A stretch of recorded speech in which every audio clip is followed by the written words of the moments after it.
तो दोस्तों आपको पता है कि ईरान के प्रेसिडेंट इब्राहिम रईसी की जो है वो हेलीकॉप्टर से डेथ हो चुकी है। सोचिए, जियाउल हक की तरह सेम टू सेम ईरान का प्रेसिडेंट और विदेश मंत्री दोनों दोस्तों इस हेलीकॉप्टर जो है उसमें डेथ हो जाती है, हेलीकॉप्टर क्रैश हो जाता है। ये हेलीकॉप्टर जब क्रैश होता है तो 3 हेलीकॉप्टर होते हैं और वही गिरता है जिसमें ये लोग होते हैं।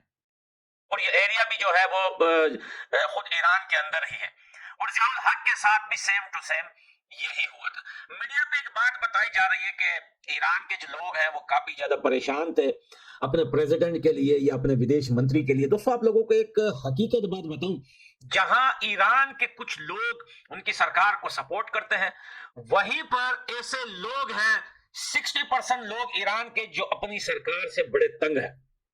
क्योंकि भाई आपको पता है कि शरिया लॉ जो है वो ईरान में भी है और ईरान के लोग आजादी चाहते हैं। ईरान के लोग जो यहां यूरोप में रहते हैं या बाकी कंट्रियों में रहते हैं, उनसे अगर ईरान के बारे में पूछा जाता है तो वो अपने ईरान की सरकार को जो है हमेशा गालियां ही देते रहते हैं और वो उनके खिलाफ है। अभी रिसेंटली दोस्तों ईरान के अंदर एक सिंगर है जिसने अपने गाने में सिर्फ एक वर्ड मेरे उसका नाम भूल गया हूं, आप रिसर्च कर सकते हैं, एक वर्ड उसने सरकार के खिलाफ निकाला था। अब उसको फांसी की सजा दी गई है, अभी कुछ दिनों में उनको लटका दिया जाएगा। उसको भी लेकर ईरान के अंदर बहुत सारे प्रोटेस्ट हुए, बहुत सारे लोग सड़कों पे आए, लेकिन बात किसी की नहीं मानी जाती।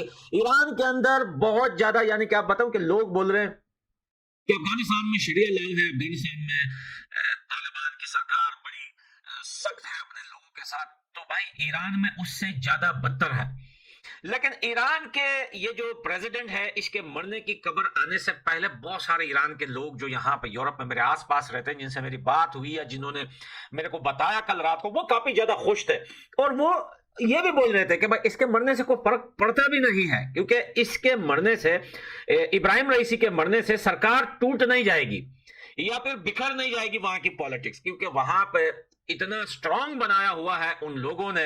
अखुंदान बोलते हैं इन सरकार के लोगों को, उन्होंने अखुंदानों ने इतना स्ट्रांग बनाया हुआ है अपनी सरकार को कि वहां कोई भी पॉलिटिकल पार्टी या अपोजिशन पार्टी वहां पे कोई भी पर तक नहीं मार सकता। तो उससे फर्क नहीं पड़ेगा। हाँ, थोड़ी बहुत खुशी उनको हुई थी कि ये बंदा चलो हट गया है, जितने कम हो जाए उतने अच्छे। लेकिन अब सुनिए, ईरान के अंदर और मीडिया पे ज्यादातर बात हो रही है इसराइल और अमेरिका की। देखिए, जियाउल हक का नाम मैंने क्यों लिया?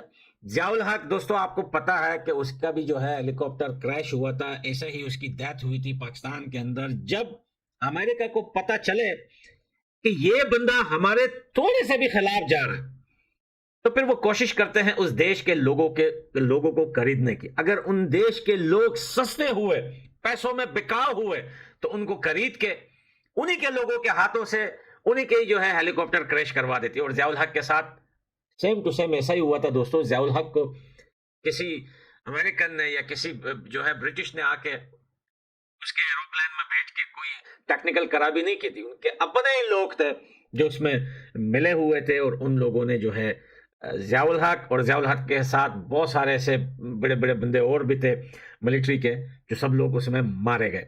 वही हालत आज ईरान के ऊपर है। लेकिन यहां पर कुछ लोग जो है वो इसराइल को मेंशन कर रहे हैं कि इसराइल का बहुत बड़ा हाथ होगा। मेरे को लगता है कि इसमें इसराइल का हाथ नहीं था, क्योंकि ये एरिया भी जो है ईरान का है और यहां पर अगर कोई भी मिसाइल मारेगा इसराइल या कुछ भी मारेगा, तो अगर ईरान को नहीं तो किसी ना किसी कंट्री को तो पता चल ही जाएगा। हाँ, ये चीज हो सकती है कि अब इन्वेस्टिगेशन ईरान करेगा। अब इन्वेस्टिगेशन के बाद क्या निकलता है उसका रिजल्ट हमें नहीं पता। लेकिन ईरान के प्रेसिडेंट के मारे जाने का अभी तक 98% जो दुनिया बोल रही है, जो खुद लोग बोल रहे हैं कि वो यार जो हेलीकॉप्टर के टेक्निकल खराबी की वजह से, या कुछ मौसम की, वहां पे मौसम भी काफी ज्यादा खराब था, मौसम की खराबी की वजह से ये हेलीकॉप्टर क्रैश हुआ है।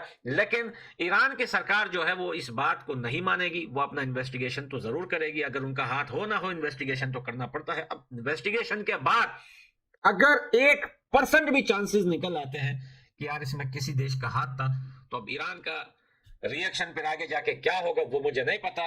लेकिन ये बात कंफर्म है, ये बात कंफर्म है। इसको सोच के ही ऐसा लगता है कि हमेशा वो लीडर्स दुनिया के जो अमेरिका या इन देशों के खिलाफ हो जाते हैं या उनके खिलाफ चलते हैं या उनकी बात नहीं मानते, तो उनकी डेथ हमेशा हेलीकॉप्टर में क्यों होती है?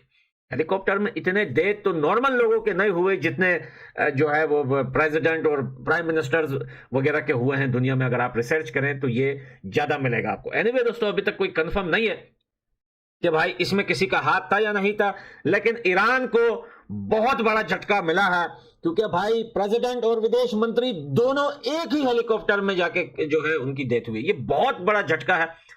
अब 3 से 4 दिन तो लगेगा ही ईरान के अंदर कि सरकार, नया प्रेसिडेंट कौन आता है, कौन कमान संभालता है, ये तो बाद में पता चलेगा। लेकिन ईरान के अंदर इस वक्त मातम मचा हुआ है दोस्तों। हालत काफी ज्यादा खराब है, बहुत ही हालत नाजुक है ईरान के अंदर। अब आगे पता चलेगा कि क्या होता है।